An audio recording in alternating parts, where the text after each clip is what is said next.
So I made the mistake in our last class of introducing the 3D tools inside Illustrator, and your head's all popped off. So I thought I'd better make a couple of videos on some of the tools that are in there and what you can do. It's a huge toy box. There's a lot of great stuff in there. I'm just going to open the lid and go nuts, explore, have lots of fun. I recommend just spending some time in there. But let me just share a few things on how you might go about making some things in 3D in Illustrator. One of the things that you can do is the tools live right here, 3D materials, and you can see there's extrude and bevel, revolve, inflate, rotate, and then there's some materials, and there's the older version of it is the classic version. That's where this lives.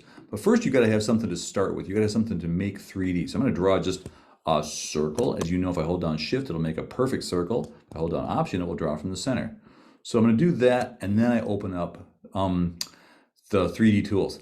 First, I'm going to turn off the stroke. If you have a stroke on an object that becomes three-dimensional, it takes that black stroke and makes like a skin out of it. It's like wearing a wetsuit. So you can't really add materials to it. So the first thing I'm going to do is make sure that that doesn't have a stroke on it.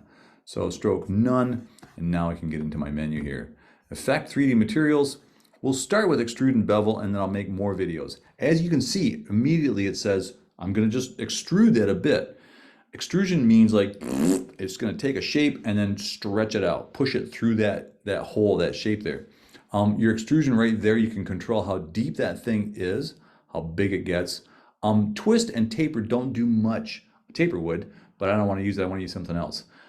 There's also this bevel tool. You have to, if it's closed, you can open it up and then you can turn it on. And bevel has to do with this, the way it caps off the end of something like that. Classic is this kind of 45-degree round, gives you that rounded over edge. And then you can also say, well, I want it to be bigger, or I want it to be taller, or I want it to repeat. So you can play with that. So you can play with how those kinds of things work. Bevel on the inside versus bevel on the outside. Bevel both sides, the other end of it will also get rounded. So you've got a lot of controls here in terms of how that works. What I want to do though is, this is the rotation where we are. I can change where we're looking at this from and go look at it just from directly from the back or from the front or from the top. So it gives you a way to see this from a different point of view. Isometric top, usually kind of helpful, depends on what you're doing. Off axis front is the kind of standard default one, or you can use these to customize the way that it rotates. If you find yourself saying, I want to make a three-dimensional object in here, and then create rotations, like every 15 degrees it's going to rotate, and then bring those into Photoshop and make an animated GIF out of it. That's a great way to work, using your controls here to rotate it. And lastly, there's perspective down here that makes it look like the back end is a little bit smaller than the front end. It gives you lots of controls there, makes it look a little more plausible and realistic. I'm just going to quickly go through materials and lighting, and then I'll make more videos about inflate, revolve, rotate, things like that.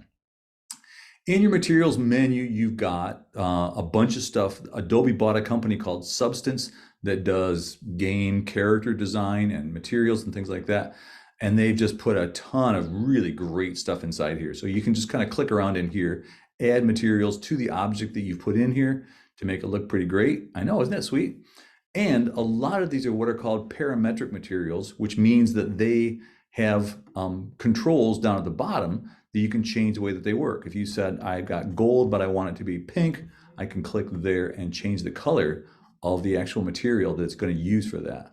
And then lots of other controls down below. Again, as I said before, I highly recommend that you just play with this stuff. So just go have some fun with all those controls that are down inside there. Lighting, lastly, right now we have one light. Here it is right there, light one. It's on, I can turn it off. It makes it all of a sudden make it very dark. I'm not going to do that. But I can add lights to this and say I want to put another light in here and bring it maybe down to the other side. Look at that, isn't that sweet? The way that it controls that because of the settings in that particular gold color that we've got. I can turn off ambient light, so the only light source are the two lights that I've got in here. I can control the intensity of the ambient light, and then I can even change that color. Light number 2, I can say, well, I want that one to be a bluer color and get something like that, and you can see how it kind of reflects up underneath.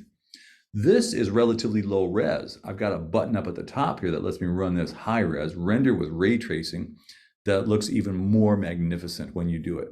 So I hope that helps.